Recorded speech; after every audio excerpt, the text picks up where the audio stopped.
Hi, and welcome to Total Recall. I'm Tom Scioli, author of Jack Kirby, The Epic Life of the King of Comics. And I'm Matt Zeoli. And you can follow me on Twitter at Tom Scioli or on Instagram at Tom_Scioli. You can follow me on Instagram at cinema_tomb. And you can follow the show on Twitter at Total Recall Show or on Instagram at Total_Recall_show. Indiana Jones. Indiana Jones, yeah. I'm so excited. I can't believe we're covering this. It's one of the big ones. Yeah. I mean, we've been just like going down the list of like the classics. Yeah. Really excited about this. We got a whole series to delve into here. Mm-hmm. Yeah, I mean, I guess like we could go in like chronological order and start with the Young Indiana Jones Chronicles, Which but I love them. Yeah. Yeah, like when I was younger, besides the movies, which my mom definitely and dad got me into Indiana Jones through the classic flicks, but Young Indiana Jones Chronicles came out like right in my like formative years. I watched the show a lot, and there was also this book series. I had them all, I think, and I read through them all and loved it. Young Indiana Jones was kind of like the idea behind it was to create something educational. Yeah, like you had a little Young Indiana Jones taste. You got River Phoenix in The Last Crusade, which kind of like led in. It's like, oh yeah, we've seen a Young Indiana Jones, and we're ready for the Sean Patrick Flannery. You get a little Harrison Ford taste too. He was in an episode. It was like the Mystery of the Blues. Yeah, that was kind of like exciting because it was like Young Indiana Jones felt like, okay, this is like the cheapo version of Indiana Jones. And then when Harrison Ford actually shows up, it's like, oh wow, this thing's kind of legit. Yeah, and that would have been he was going after like a Native American relic in that episode, and in Wyoming. Yeah, and music wasn't like he played the clarinet or something in it. Yeah, like he was in like a swing band. Yeah, or maybe it might have been a saxophone. A saxophone, okay. And he used his saxophone skills to like drop snow like on the goons that were outside the cabin. Like, I think he might have played like the brown note or something. Like I saw Raiders of the Lost Ark in the theater. And like as usual, like my dad took all of us to the movies, and like we always got there late. You're like wrangling a bunch of kids, and and so like we got there late, so like I didn't know how much I missed, and like I got there around the time, like pretty close to the beginning, like when they find that statue and then the bats come out. I think like that's when we came in. That's like where the movie started for me. So I missed a little bit of the prelims, missed the credits, the opening credits. But like so like I was kind of in on the ground floor. Wow. And just completely fell in love with the movie, and it was just like it meant the world to me. It was like an embarrassment of riches, because it was like we were going to see like we'd see like Empire Strikes Back, and then we'd see Indiana Jones, we'd see E.T. Like it was like, it's like, okay, this is what the movies are. Like this is just how movies are. And then like Ghostbusters a couple years later, it's like every time you go to the movies, there's some like amazing like thrill ride waiting for you. You're like, the movies are gonna be this good forever. Yeah, and Patton Oswalt talks about how like he worked at like a movie theater, and it was like that's how he felt. It was like, oh man, it's just gonna be one great movie after another. And then RoboCop came out. It's like, oh wow, they just keep coming. And then that was it. Like movies just like turned into utter shit after that. Like really up until like Tarantino came along or whatever. Like it really got bleak there. It felt like it was gonna go on forever. But yeah, and that was kind of my experience too. But yeah, I had all these like drawings when I was a kid of like Indiana Jones outrunning the boulder. Like that was the thing I'd just draw over and over again, is him like running with like a big circle behind him. I didn't get to see the original 3 in the theater. I saw the first one I saw was Crystal Skull, which I'm a huge fan of. Yeah. We're throwing down now to say that. Yeah. Going on record here, I'm a big fan of Crystal Skull, and I gave a best man speech at their wedding, and I think I managed to incorporate Kingdom of the Crystal Skull into the speech. So I am pretty sure that that occurred. So I managed to weave it into a best man speech. That's awesome. You know, like you're a real fan. Like, I mean, I love Crystal Skull too, and like I thought it was great.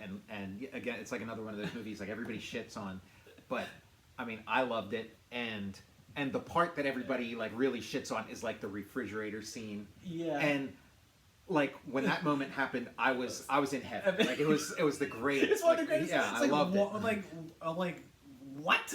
Yeah, it was just like it's exactly what I'm looking for. Yeah, we can pick nits on it. Yeah, I mean it's there's there's like little things here and there in the movie that are whatever. But yeah, I mean it delivered. It feels like an Indiana Jones movie. Yeah, it's definitely like of a piece. And there's been so many like Indiana Jones imitations like just ever since the beginning, like from day one.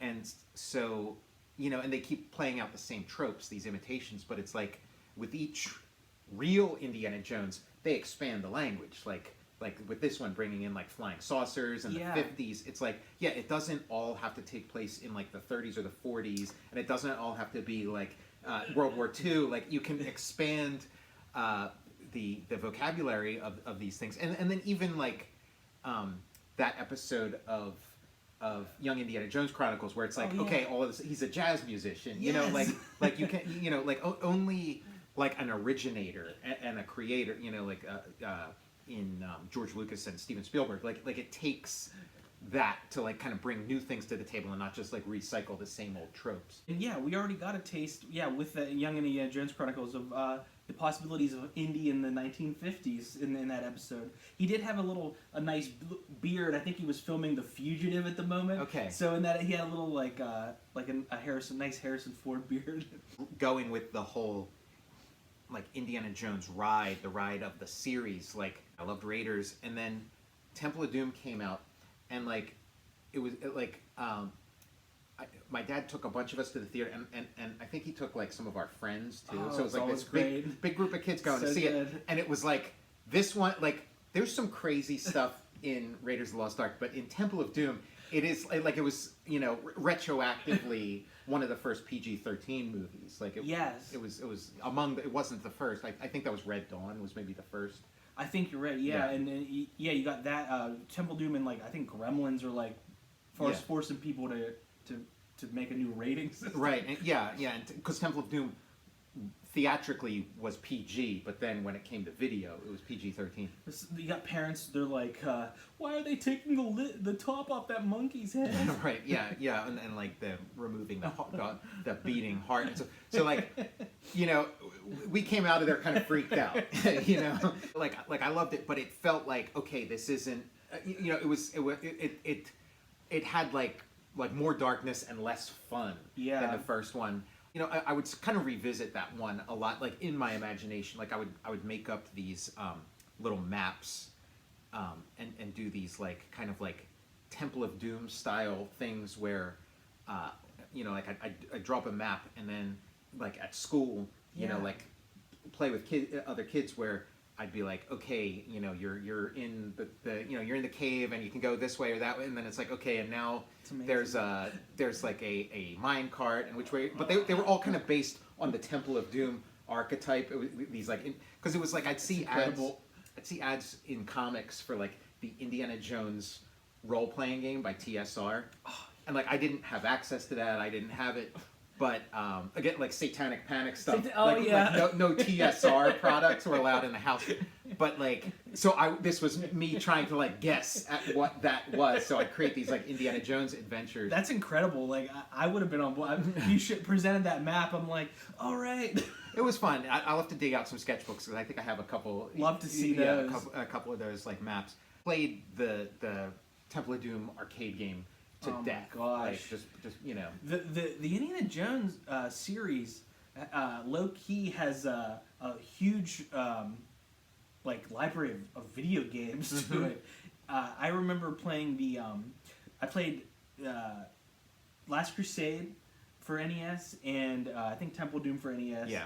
And I think at some point I was jealous. I didn't get to play the Indiana Jones Adventure for Super NES. I ended up playing it on my ZSNES emulator. Okay, yeah, because the SNES one was great because it had all the movies. Yes. You know, it was like because they had the Super Star Wars series. Oh, yeah. Where you'd buy one game and it's Star Wars, one game it's Empire Strikes Back, one game and Return of the Jedi. But the Indiana Jones one had all of it in one. You got those sweet Mode 7 graphics. And the my buddy Brian had for his computer Fate of Atlantis. Yeah, Indiana Jones and the Fate adventure. of Atlantis. And that was exciting because like Last Crusade came out. And it was like, oh wow, we're getting another Indiana Jones movie. Like that was so exciting because there was like such a kind of like a drought. Yeah. From was that '89? Was that? Yeah, '89. Yeah, it came out like the same summer as Batman. Yes. And I think we talked about this on our Batman episode of like Indiana Jones felt a little bit like old hat, and then Batman felt like, okay, this is the future. This is where things are going. But then, you know, I went to like I was super excited for Batman, and then Indiana Jones. I was like, yeah, I'll go see another Indiana Jones movie. And then I was like, oh yeah, this is great. This is, you know. Yeah, it's like, yeah, in the moment you're like, maybe I will, maybe I won't. Last Crusade. Yeah, and saw it, and it was great. And another movie, saw it with my dad, and like the whole like father son theme, like he was way into it, and like he, you know, he would always like quote lines from it and stuff like, and we're gonna do like we're doing another episode like a tribute to Sean Connery. Yes. And like I don't know about you, but like my dad, like he was that like baby boomer generation, and like they like worshipped Sean Connery and James Bond and stuff. So like, you know, it was, you know, he like Harrison Ford is kind of like our Sean Connery, you know, like he you know. And it's funny seeing like those like the way Indiana Jones fits in with like the James Bond mythology, because it was like Spielberg and Lucas wanted to do a James Bond movie, and you know they couldn't get the license or whatever, so it's like same as they wanted to make a Flash Gordon. I mean, George Lucas wanted to make a Flash Gordon movie, couldn't get the license, so he came up with Star Wars. Gee, I guess I'll come up with Star Wars.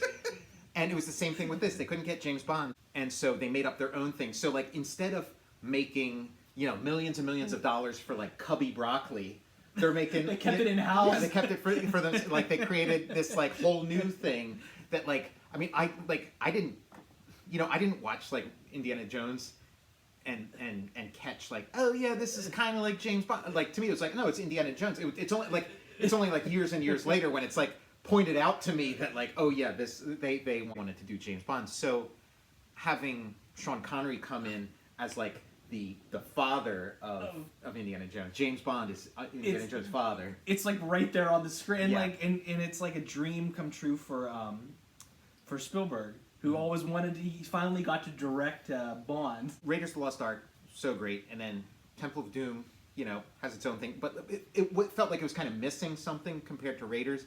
But then Last Crusade, it's like putting in that father-son dynamic and bringing in Sean Connery, kind of like, you know, brought it to where it kind of rivals Raiders. It really does. Yeah. Like Ford and Connery's dynamic on screen, every time I watch it, I'm like taken back by like, man, damn, they're great together on screen. Like, yeah, wouldn't you love to just watch, like, just if they became like the buddy, you know, comedy pair, you know, that just, you know. My buddies and I quote Last Crusade so much, like, when Sean Connery blows the tail off the plane, he's like, Sean, thank God. Yeah. Or like, the floor's on fire. Ran the chair. Yeah, my dad would always say, would always tell me, you left just as you were becoming interesting. Like a great, sort of like farewell to the series, and it kind of was for a while.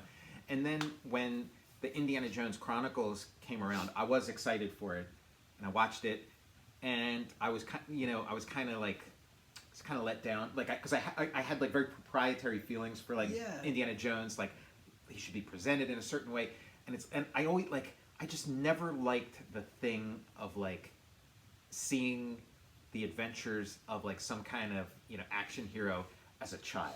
It's like I think like all kids are like uniformly uninteresting. What is that old adage? Never act with children and animals. Yeah, and like like even when I was a kid, I just didn't care. Like it's like it's just some kid. You're acting with a kid, and you're like, how many years of life can you draw on for your emotional experience with these lines? River Phoenix in the flashback scenes as young Indiana Jones. I'd watch a series of that. Oh my But god! like I don't want to see like what 7-year-old Indiana Jones. Who cares what 7-year-old Indiana Jones? What, like he was getting thrown in his locker and shitting his pants or whatever. Like who cares? And you go back to Indiana Jones Chronicles. He's like 5, and then they're like he has a leather jacket, a whip, and a hat on already. They're like, right? Yeah, he has like a pith helmet. He has this like kind of adventure, like, and he's like the kid in the Mummy movie, like when the Mummy sequels, when they started having a kid, and and then Lucas makes the same like blunder when he does the prequels. Like it's like I love Darth Vader. I think he's a fascinating character. I'd love to watch a million movies about Darth Vader. I just don't want to see him as a little kid. Like if that third prequel was the first prequel, it would be kind of cool. But it's like I just don't care. He's like yippee. Yeah, yeah, exactly, yippee. And then he blows up the Death Star. And he's like, whoops. I made you C-3PO. Jake Lloyd was as it turns out, sort of inspired casting because he did he went to the dark side. Yeah, he did go to the dark side. We got the Young Indiana Jones Chronicles, and it's like, yeah, well, we're never going to see, like Harrison Ford isn't going to set foot in this, train wreck, and then he does. He shows up. And... Mystery of the Blues. He's helping protect like a Native American relic from these goons are chasing them, and then he flashes back to like he was a waiter in like a jazz club or something in Chicago.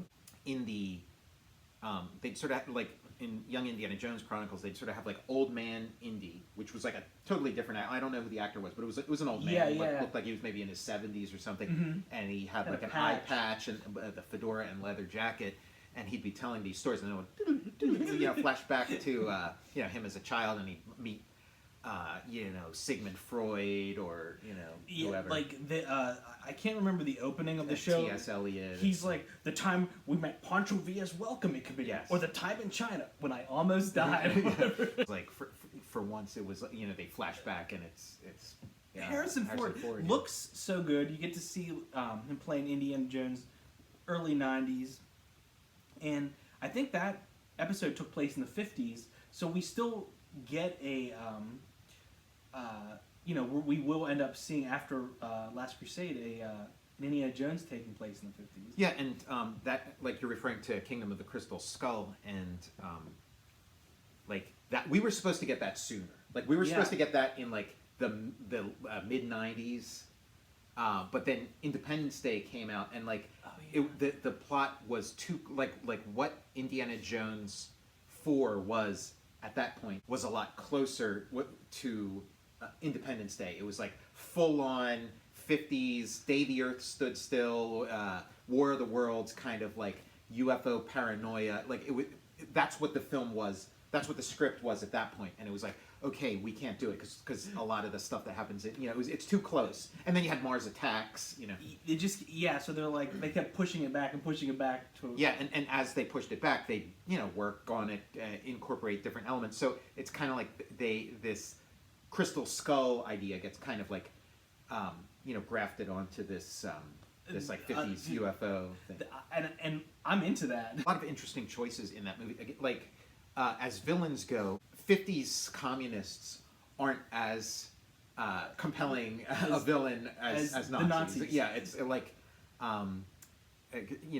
Nazis are kind of like, they're like cannon fodder. It's like it's like perfectly acceptable to have a scene of like, somebody just like mowing down like a line of Nazis. And the audience cheers and stuff. Yeah. When it's like, okay, it's the 50s, it's the Cold War. Things are a little more gray and muddled, and it's not so clear about good and evil. And then you also have like sort of like the 50s like Red Scare, where like there's a lot of like all the blacklisting. Like if somebody was McCarthy. like McCarthyism and so, and it's like, oh, I think it would be a good idea if we started a union. Arrest that man. You know? Indiana Jones is blacklisted. Yeah, I could see Indiana Jones getting some lefty college professor. You know? Looks like you've been out of the country recently. So that's like an interesting choice. It's not like a home run choice. It's an interesting choice. And then there's like a moment early in the movie, and Harrison Ford said he insisted on this moment. It's like when his character's first introduced, he's like thrown on the floor, and his hat goes flying off, and like the camera's from above, and so you see his bald spot. You see like Harrison Ford's bald spot, and he said he wanted that he wanted to show that, Indiana Jones, that like the character, is at a different phase in his life, and show some vulnerability. But it's like, that freaked me out. Yeah. Like, because the whole rest of the movie, he's got the fedora on, he's filmed, from the front. Looks and like, great. yeah, he looks like Indiana Jones, from, like No Time's Past. No, and he apparently was doing a lot of his own stunts still in Crystal Skull too, so he does do a lot of his own stunts in all the other movies as well. He did a stunt in Clear and Present Danger where he's supposed to grab like the skid of a helicopter, and it like took off with him still hanging on it. It like went up in the air, and they had to like lower back down.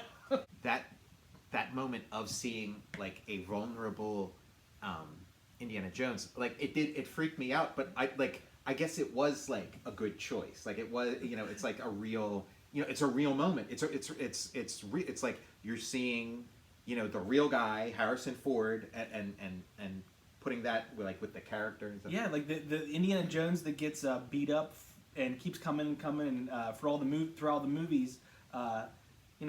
He's losing his hair. And there's that line, another contribution from Harrison Ford. There's the line in Raiders of the Lost Ark where it's like, it's not the years, honey, it's the mileage.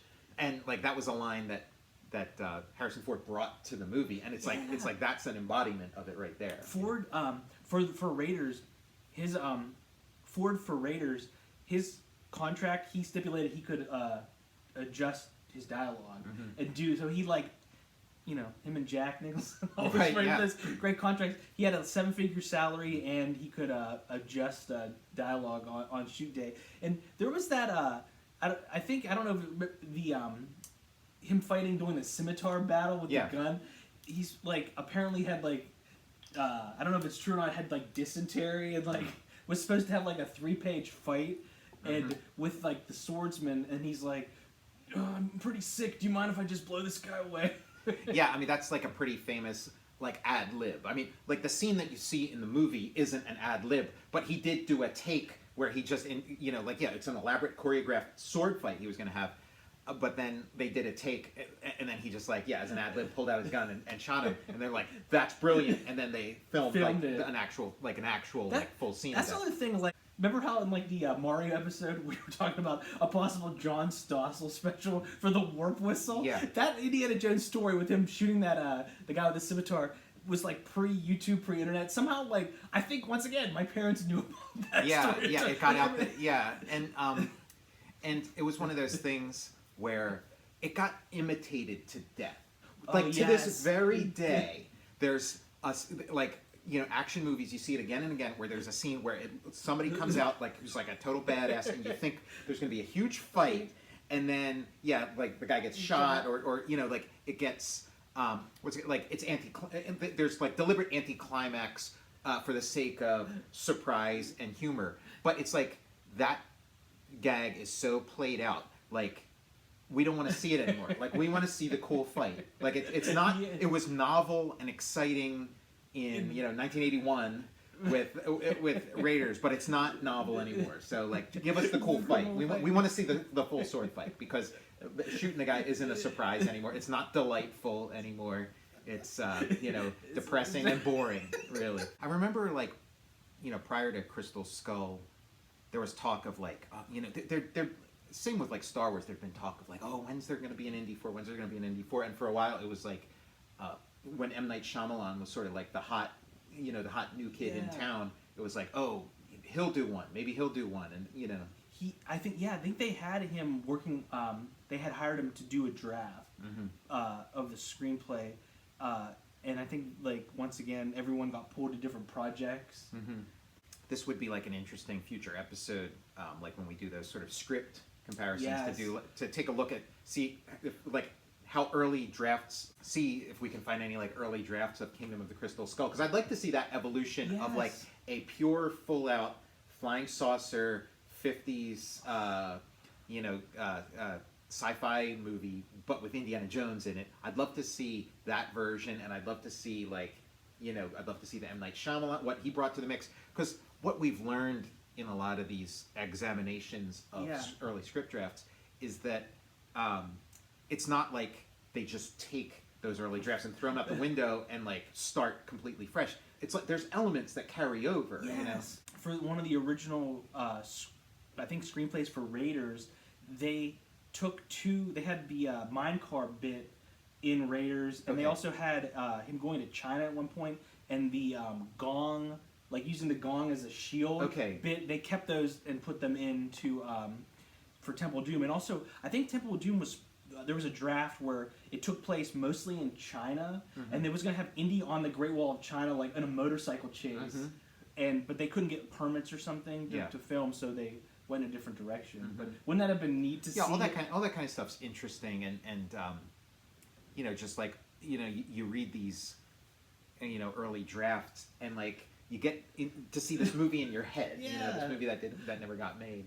There is a fifth one coming out, I believe, because I think when they signed like the deal at the beginning of their relationship with Paramount, it was for 5 movies, I think. Wow. So like following the James Bond model, like they were just planning to just crank these out. Yeah, and there's one coming out. I think they have a release date for 2022, but it's with James Mangold directing. And I think he did like Copland with Stallone and Logan.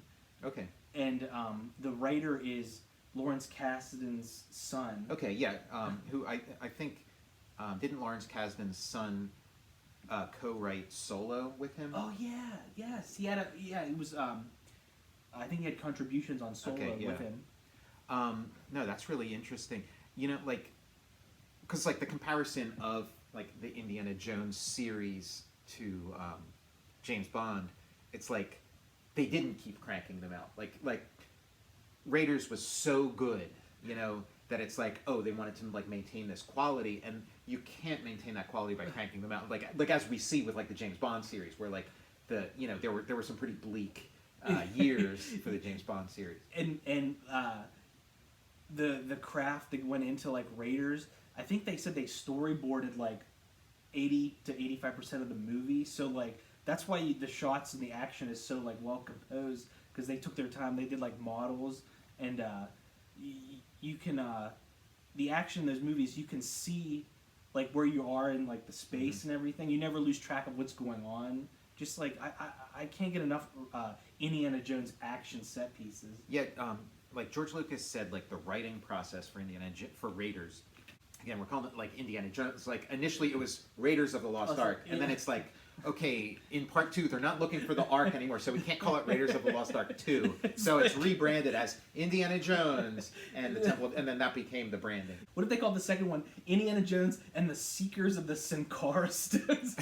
Or Raiders of the Lost Ark 2 colon Indiana Jones and the Temple of Doom. Raiders of the Lost Ark 3. Yeah, it's fun. Like George Lucas is an interesting guy, and it's funny when it's like, for the Indiana Jones DVDs, we're putting them out in chronological order. So disc 1 is like the first 3 episodes of the Young Indiana Jones Chronicles, and disc 2 is the next 3 episodes, and then part 7 is Temple of Doom, because that's a prequel. I didn't know it at the time, but. When I saw, I thought, oh, this is just the next thing that happens to Indiana Jones, and like, where's Marion? Where's the, But it's like, yeah, it's a prequel. Like before there was a word prequel, Temple of Doom was a prequel. Every time I would, realize that it took place before Raiders, I would forget and then realize it again, and it would like blow my mind all over again, and I would forget, and then like, oh yeah, it takes place before Raiders. I'm like, what? And like, Indiana Jones is kind of like an asshole in. Temple of Doom, so that was kind of disconcerting. Like he was kind of like a little more rough around the edges, and it was like,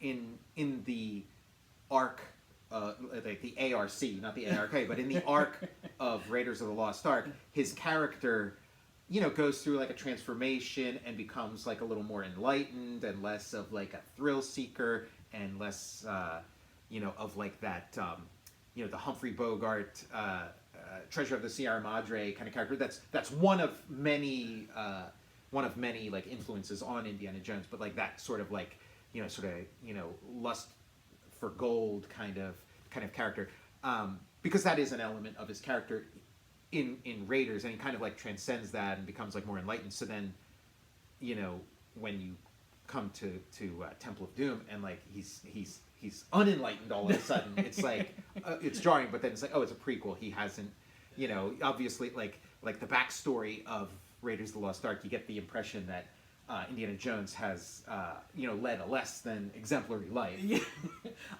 I love like in Raiders, there's that guy. I think his name's Jock, the guy at the very beginning flying that like circus plane. Yeah, it's like, what's that guy's deal? It's like there's these characters like you could be a whole other like movie that guy's from. Yeah, it implies a history, and again, he like, Lucas and Spielberg too. They were kind of like, continuing that. Let's do a really classy movie serial.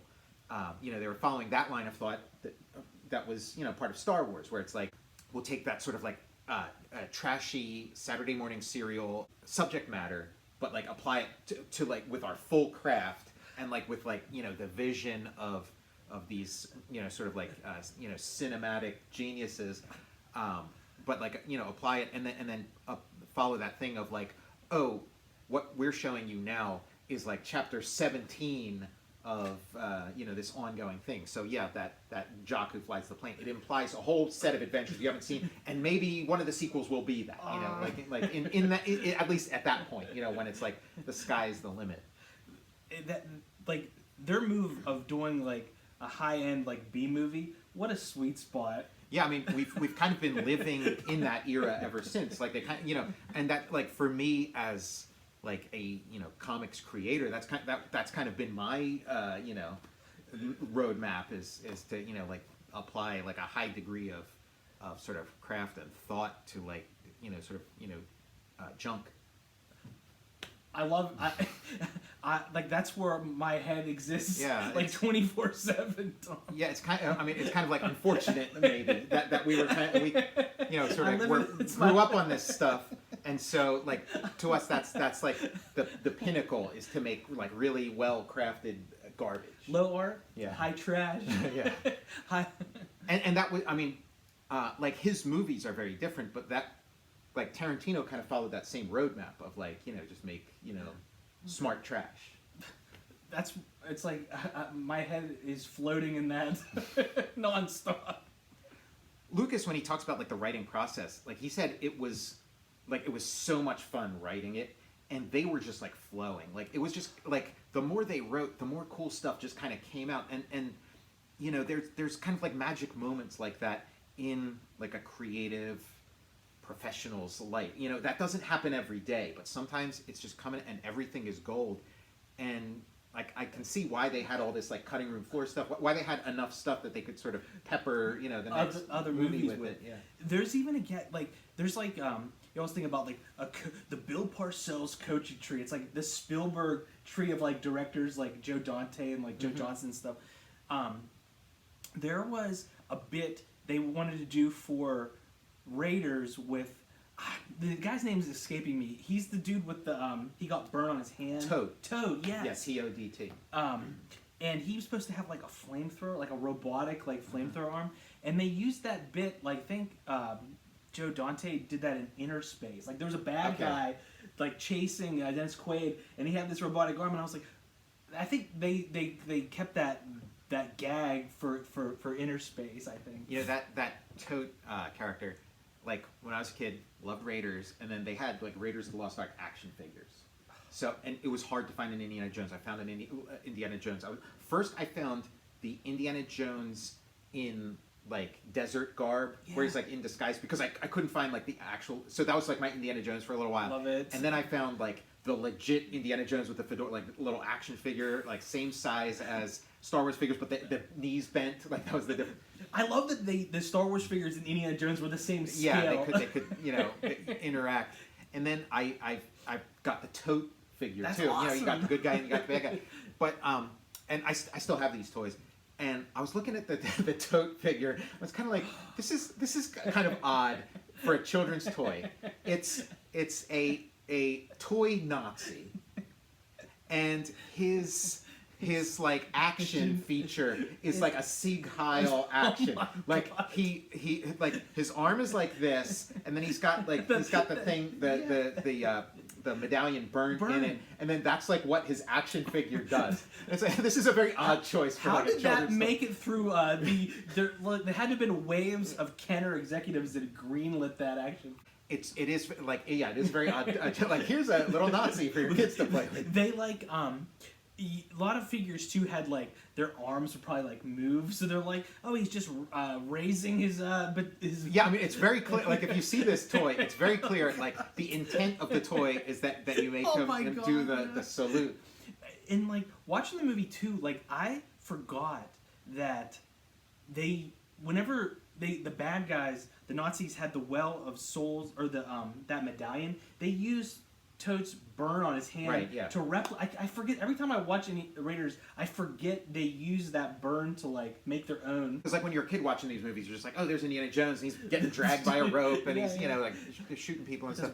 Yeah, and he's riding a horse. Like you just catch that stuff, but then like as you get older, you watch it, you see the subtleties, and like that's why they're digging in the wrong place, is because they just have the one side of the medallion. They don't realize the other side of the medallion tells you like a little more information about how long to make this stick. That just great. Like it's one of those movies where like you talk about MacGuffins. Oh my and gosh. Like MacGuffins, it's like Hitchcock would say like the audience doesn't really care about the MacGuffin. It's just like an excuse. They care about the characters and what's going on.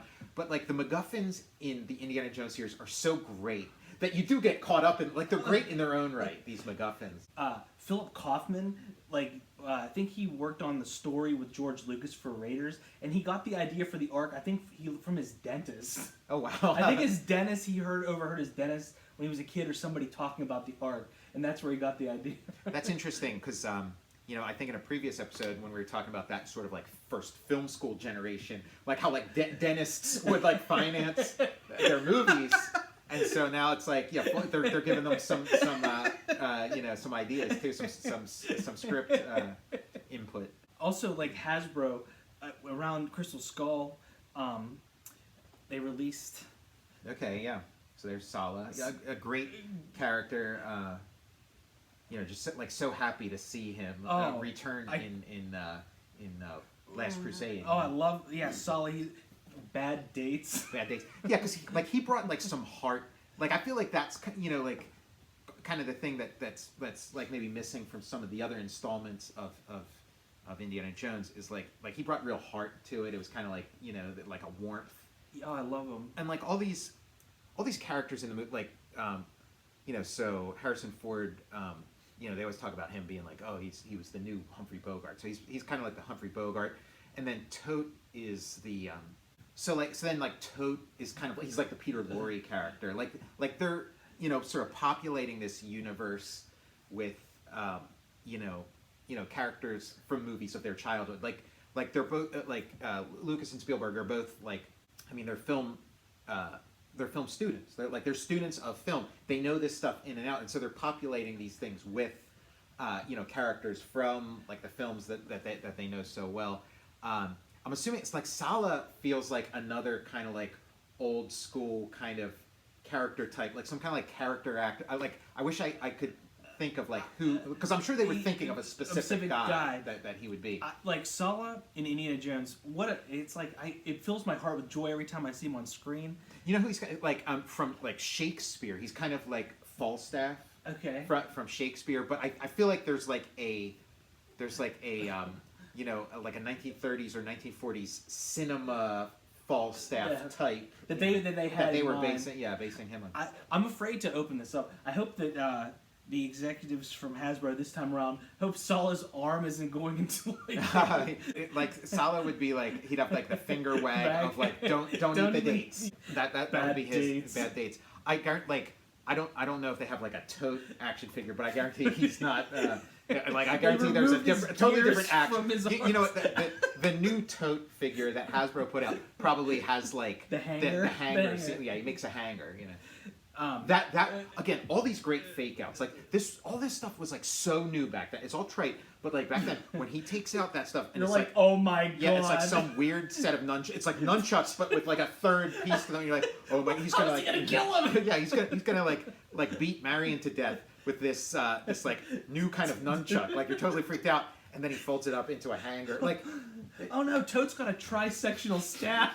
Yeah, it's like what a great fake out, and it's like, oh, you're like tensed up, and then relief and humor and a laugh, and like even like, and that's just become a staple of cinema. Those kind of moments, and even like one of the early drafts of The Last Jedi, there's like a scene where you know, like the Star Wars heroes. I forget exactly if it's like Rey or Rose or Finn, you know, doing that. But like in one of the drafts, they're sneaking into this, you know, super Star Destroyer or whatever you want to call it, and you know, in Star Wars, it's like, okay, we're in the trash compactor. In this, they're sneaking in through the industrial laundry machine. So it's this like massive laundry machine that does all the laundry on the Star Destroyer, and it's like spinning, and they're like caught in it, you know, kind of like the trash compactor, but like laundry. And then you know, they come out, and there's that one scene that actually like makes it into the movie. It's kind of like a remnant of this like larger piece that got taken out, but it's where you think you're seeing like a spaceship land, but it's actually like an iron. Yeah, you know, I remember that. I feel like that's akin, like that is like, you know, the great grandson of, you know, Toad taking out his hanger. Yeah. You talked about like you know, beats of humor and then like action and then being scared. Like Tarantino, you know, you go through all those emotions in his movies too. Like, well, you see Inglourious Bastards, and Inglourious Bastards, like, you know, is sort of like a direct descendant of Raiders of the Lost Ark, because it's got like the gleeful like mowing down of Nazis and stuff, and that like final scene in Inglourious Bastards is completely like a riff on the Raiders of the Lost Ark, where they open the Ark, where, you know, she's, you know, this face, and, you know, and all these Nazis are you know, catching fire, like they're melting, you know, from this like the fire that like it's really like, you know, it's yeah, it's this like beautiful moment, you know, of in the movie, and it, like, I just see a direct link between that, you know, between that climax there and the climax of Raiders of the Lost Ark. George Lucas in the Raiders of the Lost Ark Special Edition, he replaces the scene with the Ark where all like where everybody's melting. It's just the explosion from Star Wars with like the ring expanding out. Yeah. He's like, cover your eyes, Marion. You know, I mean, like, Spielberg is like, you know, thank God for Steven Spielberg. Like he's like the good angel on George Lucas's shoulder.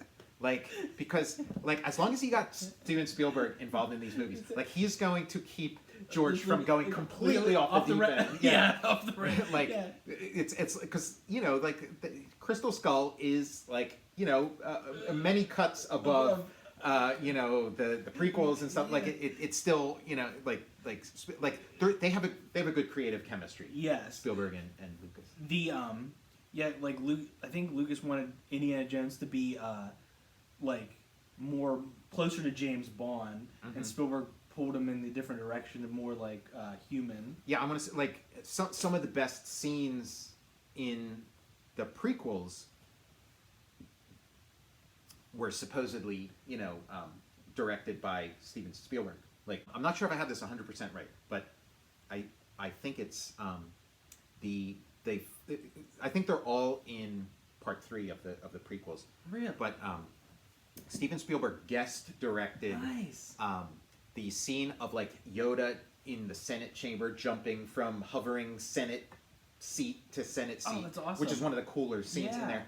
and then I think he also guest directed the chase where they're like riding on these kind of like geckos that like go up the walls and stuff.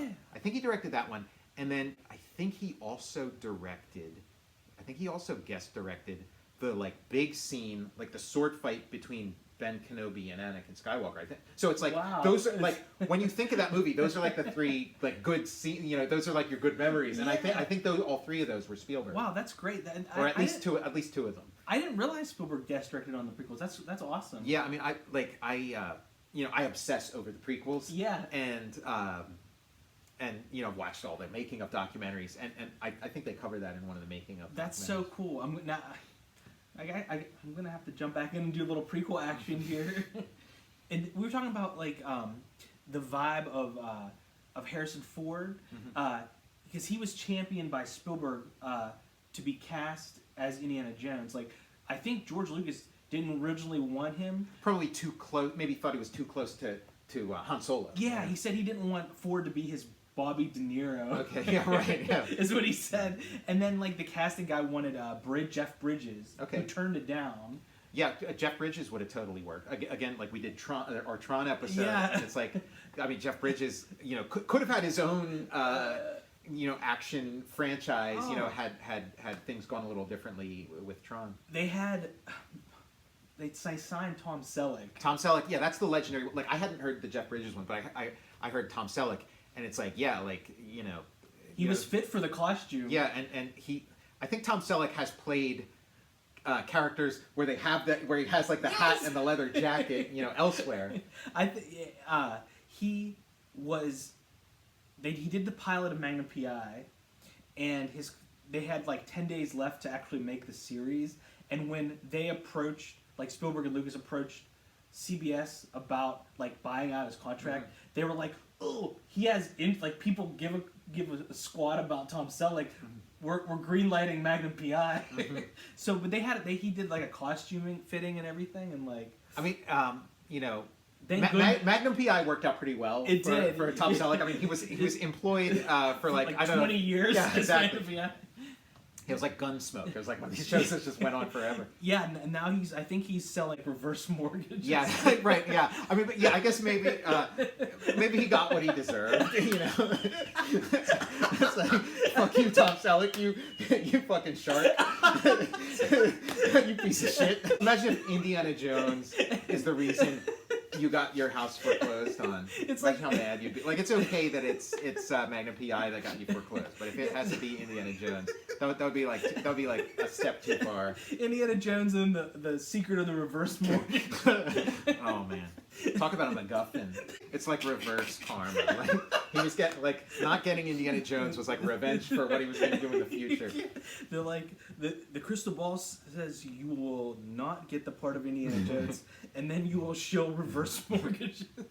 Like there's that scene in Raiders of the Lost Ark where like Belloc, who like, I mean he's like the villain of Raiders of the Lost Ark, but like as a kid I always forgot he was in the movie, you know, because like there's so many other like colorful characters that like, you know, it's just, oh, who's that guy again? Like you can't really understand what he's saying. He's got like he's got like a French accent, and you know he's Belgian, I guess, and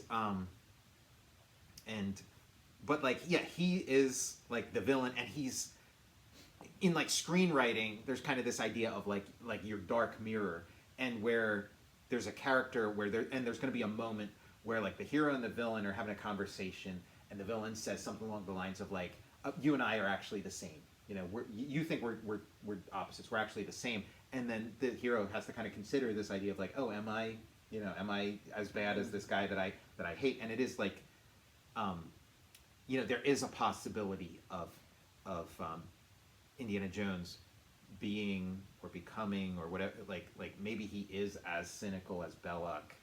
You know, maybe he is just out for, you know, fortune and glory or whatever, and not, you know, like, you know, and willing to you know, backstab whoever he has to backstab to get what he wants. And then in the course of the movie, you know, kind of proves that you know they are different. That's like, you know, like an established part of like screenwriting. And you know, you know, just like it's a great moment in the story. I love it.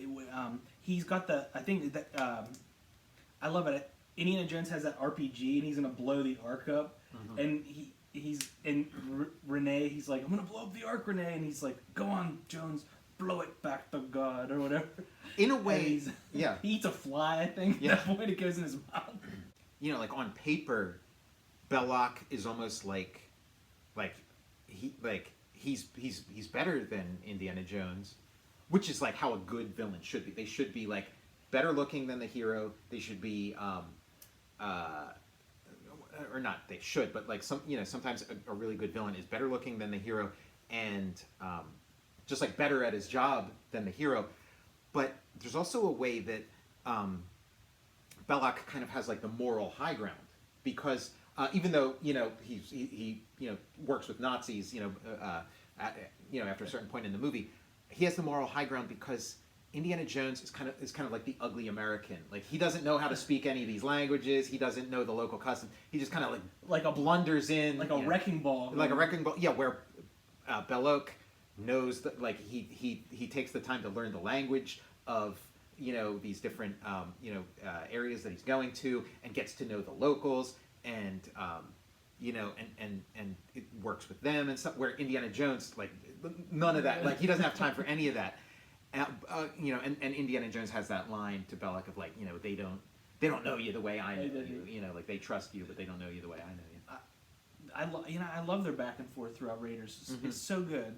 Yeah, and if he hadn't died by the end of it, he could have been like an ongoing foil. And I guess they could have brought him back. If they had done like more prequels like Temple of Doom, they probably could have brought Belloc back. And yeah, because like I can't remember. Maybe Belloc has been like his, at his heels through like previous adventures too. Right. That's the impression that we get. Yeah. Oh, Belloc and and Indy. Another thing I was thinking about that I it slipped my mind. She keeps popping up on the Total Recall show. Sean Young. Okay. Was very close. She made it to like the end of the auditions to being Marion Ravenwood. Okay, that would have been amazing. Wouldn't that have been amazing? Yeah. I mean, she did get to work with Harrison Ford and be his sort of foil in Blade Runner. But yeah, that would have been like, okay, so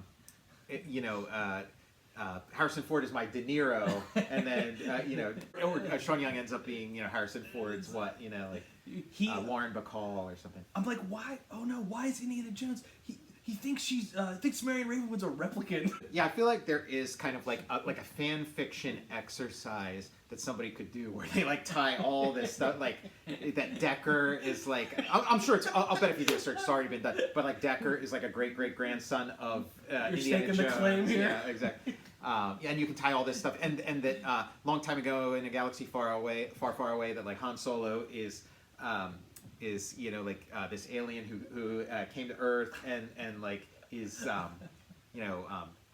is Indiana Jones' great grandfather, and you can like link all the Harrison Ford roles together, and that was kind of like Alan Moore's exercise with League of Extraordinary Gentlemen, where he was going to like make this sort of like grand unifying narrative that links every piece of fiction, like the entire fictional universe is all linked together. So I wouldn't doubt if there's some like weird stray reference here and there that you could like find in one of those comics where it's like Indiana Jones is this, like, I know like Alan Quatermain is one of the inspirations for like the Indiana Jones character, and then as an interesting turn, Sean Connery got to play Alan Quatermain in the League of Extraordinary Gentlemen movie. His final role, I think, wasn't it? Yes, his final role, and he, I think he passed on being Gandalf in Lord of the Rings to be in LXG. Yeah, and like I know they had some thoughts about bringing him back for Kingdom of the Crystal Skull, but Sean Connery was retired at that point. And if they did bring him back, they weren't going to bring him back as like the co-star like he was in Last Crusade. They would just bring him back as sort of like a cameo. And they said that like as they were writing, it's like when Sean Connery would show up as Henry Jones Sr., it's like you wanted him to come along for the adventure, and so if he showed up in the movie and it was like, okay, see you later, guys, like there would be booing. I like gnash my teeth. Yeah, exactly. So that didn't happen. Smart move, actually. Yeah, I mean, so you just like sort of see his picture, and it's like, oh yeah, when Dad died, they referenced like him dying. This Marcus Brody statue. Yeah, he got lost in his own museum. Yeah, that's another funny thing, like the sort of retro continuity, because you watch Raiders of the Lost Ark, and Marcus Brody is like he's kind of like debonair, and he's kind of like Q, he's kind of like. He's like Q, or maybe even like M in the James Bond movies. He's kind of like, very together and has all the answers, and like he's the guy who gives Indiana Jones his mission and sends, and he's like very competent and all that stuff. And then in Last Crusade, it's like, as a retro continuity, it's like, no, he's actually a bungling idiot. And he's like, I love when Indy gives that. I'm watching I love when Indy gives that speech. He's like, he knows 60 languages. Yeah, which is how he comes across in Raiders of the Lost Ark. Then it's like, yeah, this big left turn where it's like, does anybody here speak English or Farsi or ancient Aramaic or whatever it was, some obscure or Latin? Does anyone here speak Latin? And then he's like, the pen is mightier than the sword. For him to be part of the adventure, he had to become like a comic foil. Follow me, Indy. I know the way. And then he's like, yeah, he was like the proto Jar Jar Binks. George, in the Raiders or Last Crusade Special Edition, George Lucas does like a CGI Marcus Brody over the original Marcus Brody. He's like. He's bumbling, yeah. He's like, he is Marcus, as I originally envisioned him. Right. We didn't have the technology at the time. His like cereal is like spilling out of his mouth or something as he's telling Indy about the Lost Ark. He like slips on a beach ball, He's bumbling, as I originally intended. Top men. We have top men. He like gives him a gate like Jar Jar Binks. And if it's like really bad CGI, it's like yeah, Marcus says Piusa. Did you ever play the Raiders of the Lost Ark Atari game?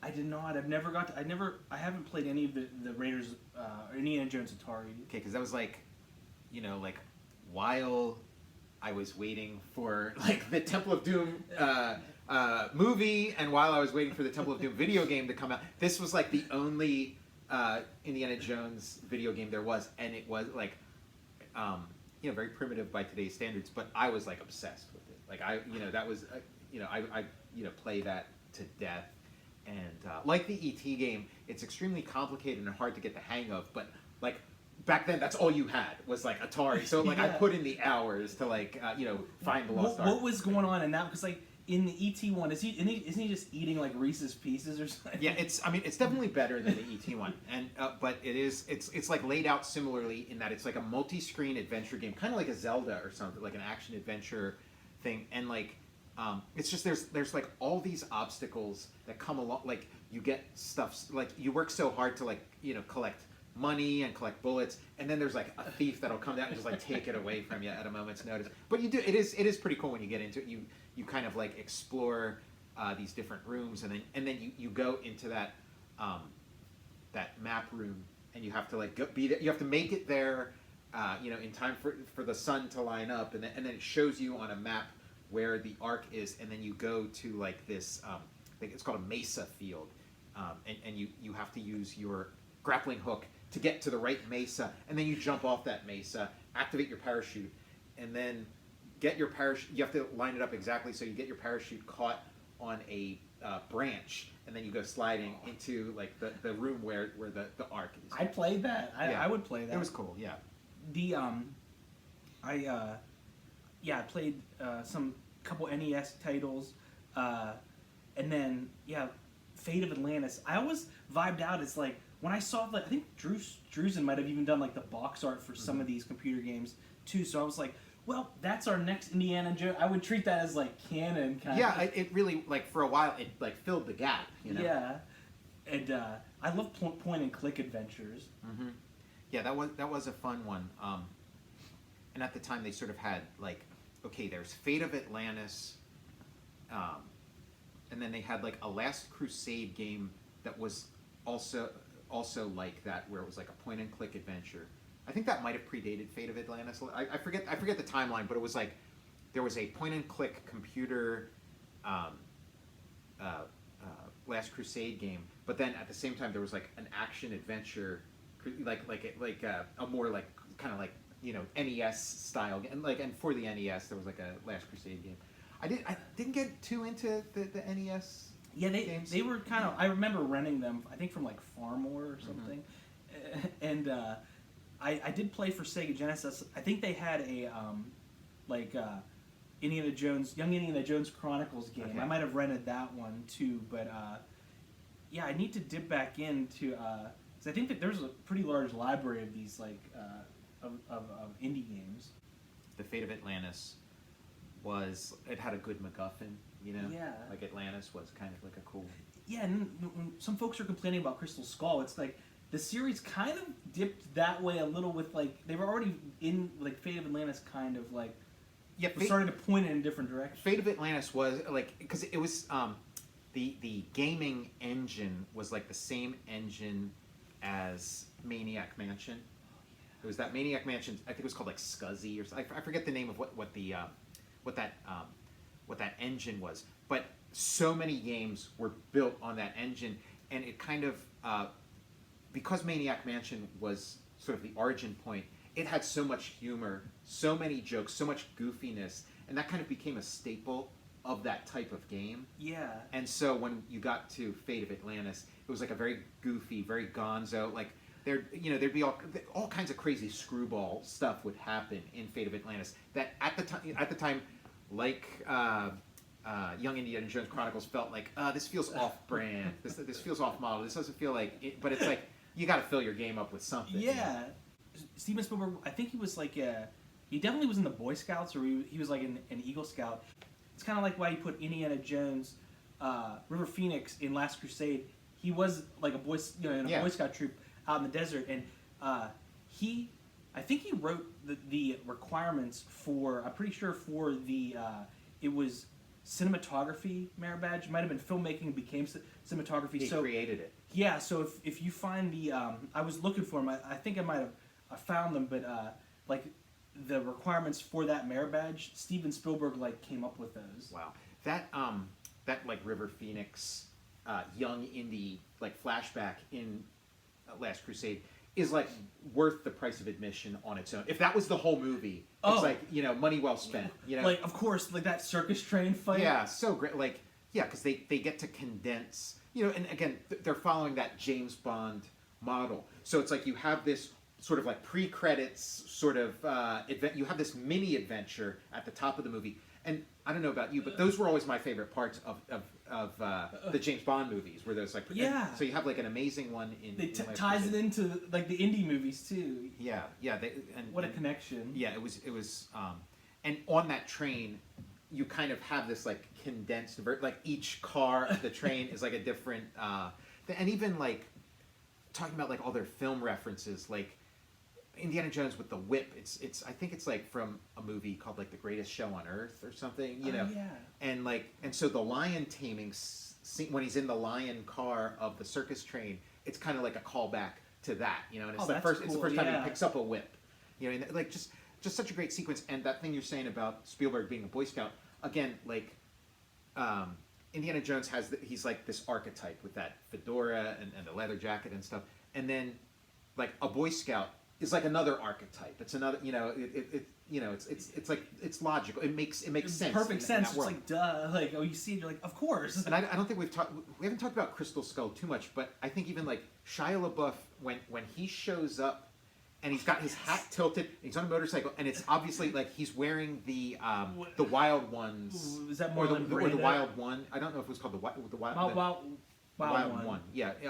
So Shia LaBeouf shows up and he's wearing like the Marlon Brando Wild One uniform. So it's like, Oh, another archetype. It's like here's the so it's like in the 40s Indiana Jones is that archetype, and then in the 50s his son is that 50s archetype. You had mentioned what then? Yeah, Mutt's, if Mutt had a son, what would his? His son would be like a mod, in the 60s, or or something, or like maybe a hippie, But yeah, that like in whatever era, like Indiana Jones or his descendants or his father or whatever shows up, they're in some sort of archetype. Yeah, I was a Boy Scout, so I was like, Indiana Jones was a Boy Scout too. Mm-hmm. He's cool. Like we could kind of do this in real time, but like I'm trying to like what's Henry Jones Sr.'s archetype? Like is he like just tweedy professor, or is there something like Sherlock Holmes? Like what's that hat? It's not a Sherlock Holmes hat. It's like Sean Connery is so badass, and like he's like a stud, and like he puts on like the professor stuff, but he's still bulging out of it, he's busting out of it. He's still like he's still awesome. So it's like that's just Sean Connery with like Superman. Like he's got like the hat. Yeah, on that's like his Clark Kent. It's like his Clark Kent. Yeah, because like he seems in that movie like he's almost like put out to pasture. He's got this like tweedy outfit and the silly hat and stuff and the beard and the glasses, and then a couple years later he shows up in The Rock and he's like like a superhero. Yeah, Mason. He's like, welcome to The Rock. Yeah, he's like I'm like, yeah, he's got the jacket with the patches on the elbows, but I think Connery's he looks still like in his Mr. Olympia 1950 form. Yeah, because he's like a bodybuilder. He's like a pre-Arnold Schwarzenegger. Yes, where it's like, okay, we're gonna get this like muscle-bound dope to be in movies, and hope for the best, and then it becomes like an international superstar. Bodybuilding, yeah, it's like how did that go in that direction with like you got Schwarzenegger like exploding out of his own skin, but then like Sean Connery's physique was considered Olympia like level. There was a movie, a Raiders adjacent film that I haven't seen. It was the where those dudes made their own Raiders movie. Oh yeah, where like kids made like a shot for shot version of Raiders. Yeah, I've watched some of it. Like I'm incredibly fascinated by the story, and I watched some of it, and it is pretty compelling. I need to check that out. And then Steven Soderbergh, like in 2013 or 2014, he did like an experiment, like his own. He recut or he made Raiders a black and white film. Okay, to make it really in the era. Yeah, and he made it completely silent. Wow. And he was like just talking about how he's like, we were mentioning earlier how they did storyboards for everything, and most of the movie, which it's why you get like literally every shot looks so great. And his vibe was that like Spielberg, he said he's forgotten more about like composing shots that I know. And well, that was also like, we've talked about this too, that was also like that era where they still had some of those like old school cinematographers from like movies golden age who had logged tens of thousands of hours, where like they're bringing shortly before that generation started dying off, so Raiders was a beneficiary of that as well. Your movie would have like a guy that has 100 years of like like an ultimate like a guy who like was working with Cecil B. DeMille is and several decades of experience since then is now like just showing up in our new movie. The cinematographer's like, I'm gonna put CGI squibs in like the CGI flames. Yeah, he's like got his phone out.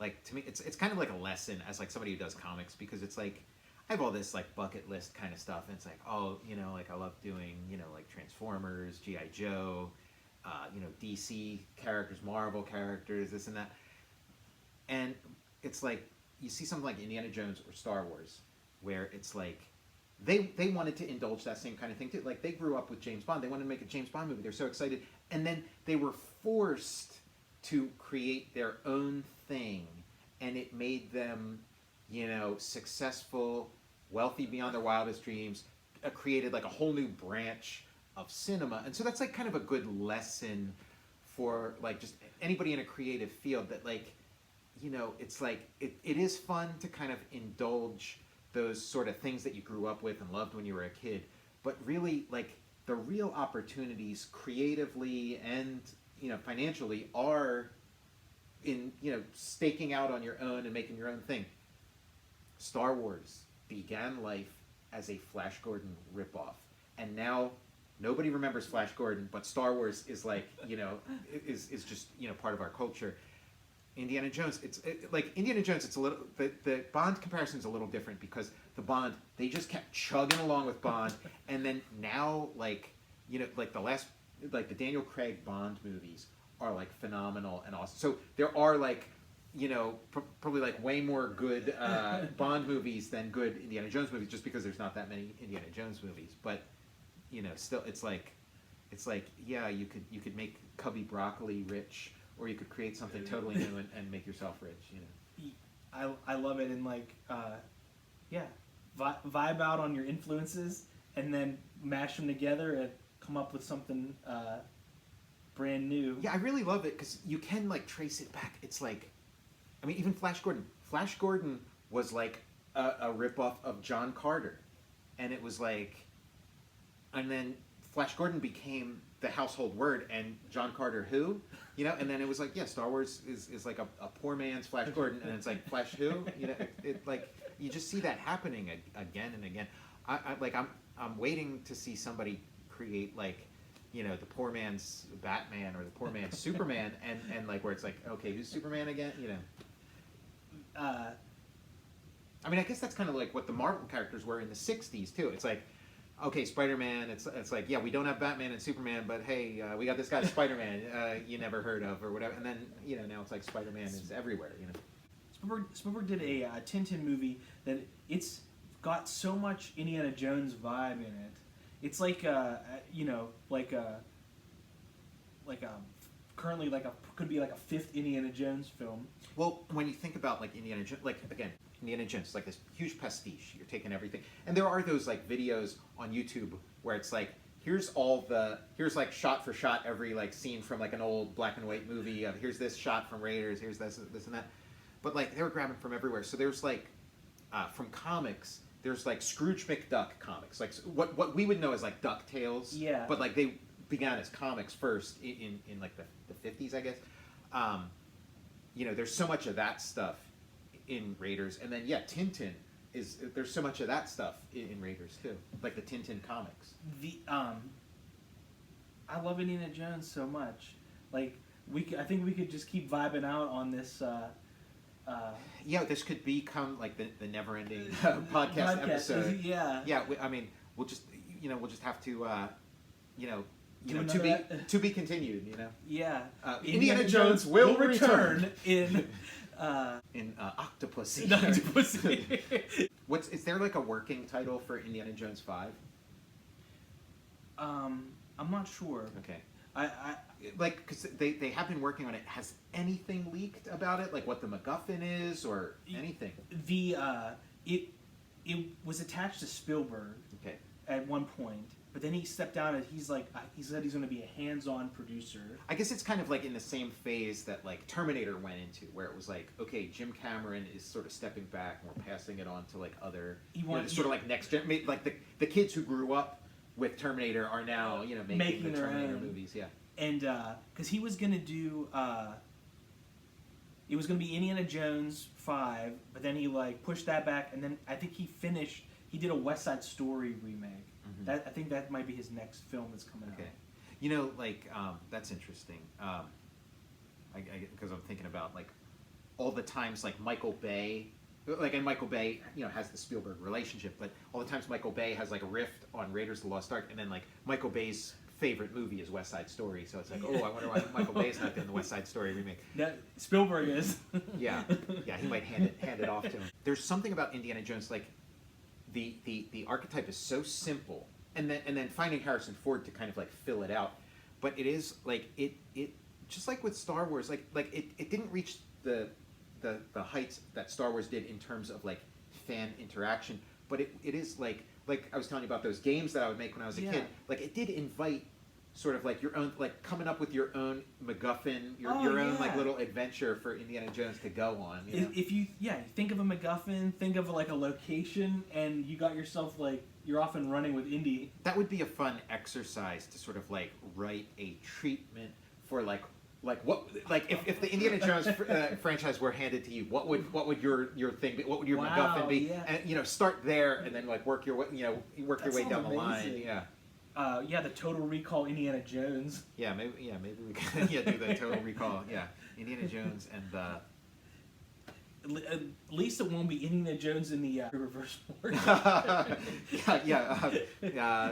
Selleck could play the villain, and he could be like the dark mirror of Indiana Jones, and like Indiana Jones is searching for this treasure, and then like Tom Selleck's sort of like dark Indy is like mining the savings of retirees, and there's that trying to find gold in their homes by foreclosing on them.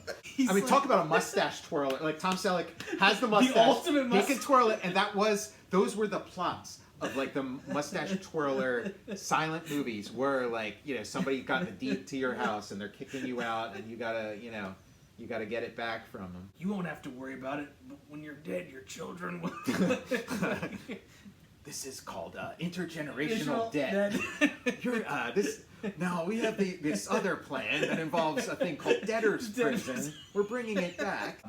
I think Tom Selleck would have been too much of a stud to be Indy.